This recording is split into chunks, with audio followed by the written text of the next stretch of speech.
हरे कृष्णा। स्वागत है आप सबका हमारा इस कार्यक्रम में जिसका नाम है माया की मार।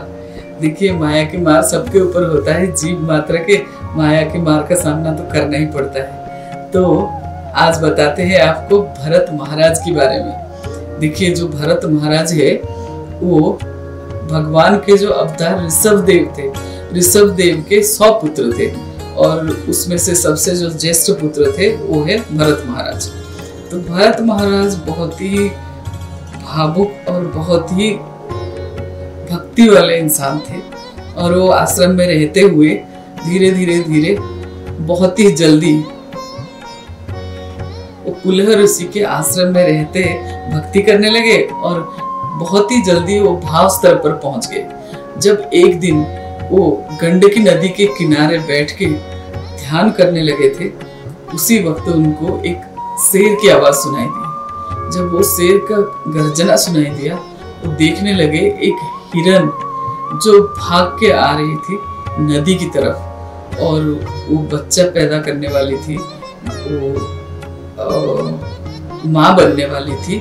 तो भाग के जब आई, शेर से बचने के लिए वो नदी में छलांग लगा दी और जब नदी में छलांग लगाई तो वो हिरन तो मर गई, लेकिन उसकी जो बच्चा है वो पानी में तैरते हुए चलने लगा।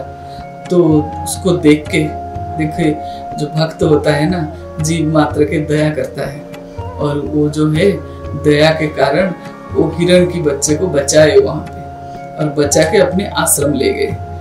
और धीरे धीरे वो बच्चा को, उनको लगा कि ये बच्चे का और कोई नहीं है, मैं ही हूँ। धीरे धीरे उस हिरण की बच्चे की तरफ उनका मोह बढ़ता गया और खाते पीते सोते उठते उसको खिलाते, उसको पिलाते, उसको लेके घूमते, उसको सैर के लिए ले जाते, फिर उसको लाके सुलाते और सहलाते। ऐसे करते करते उनका मोह जो है बढ़ने लगा हिरण की तरफ और जब बढ़ने लगा तो वो सोते बैठते अपने साथी रखने लगे उसको। और धीरे धीरे जब उनकी मृत्यु के समय आया तो उस समय भी वो विचलित हो पड़े कि वो हिरण कहाँ गया और हिरण के लिए उनका मन जो है, आंखें जो है वही ढूंढता रहा कि वो खाया कि नहीं, वो सोया कि नहीं, वो ठीक से है कि नहीं। यही कारण जब वो मृत्यु हुआ उनका, तो उनका जो दूसरा जन्म मिला तो उनको हिरण की जो नहीं मिला, क्योंकि वो हिरण के बारे में सोचते सोचते अपनी जान निकला था उनका, तो उनको हिरण की जन्म मिला। अब लेकिन पशु जन्म में तो जन्म मिला, लेकिन जो हरि कृपा है, भगवान श्री कृष्ण की कृपा से उनको अपना पिछला जन्म याद था। तो जब उनको पिछला जन्म याद था, वो बिल्कुल ही शांत स्वभाव के रहे और इधर उधर हिरणों की झुंड में ना घूम के वो जो है एक आश्रम के आसपास रहने लगे। और जब हिरण जोनी से उनको मुक्ति मिला तो वो फिर से मनुष्य जन्म मिला उनको और वो जो है जड़ भरत के रूप में पैदा हुए। वैसे उनको बोलने की शक्ति था जब वो जड़ भरत बने थे, लेकिन वो बोलते नहीं थे और बहुत ही नापचूप से वो अपनी जिंदगी जीने लगे। तो उनको, क्योंकि उनको याद था कि जब वो हिरण के प्रति मोह हुआ था तो उनको हिरण की शरीर और मृग शरीर में आना पड़ा था। तो इसीलिए वो ये जन्म जो है बहुत ही अच्छे से गुजरे और फिर भगवान के धाम गए। तो उनको ये नहीं था कि वो बोल नहीं पाते थे, लेकिन वो क्योंकि नहीं बोलते थे उनको जड़ भरत बोलते थे। लेकिन उनकी भक्ति में कोई कमी नहीं था और वो बहुत ही अच्छे से भक्ति करके भगवान के धाम गए।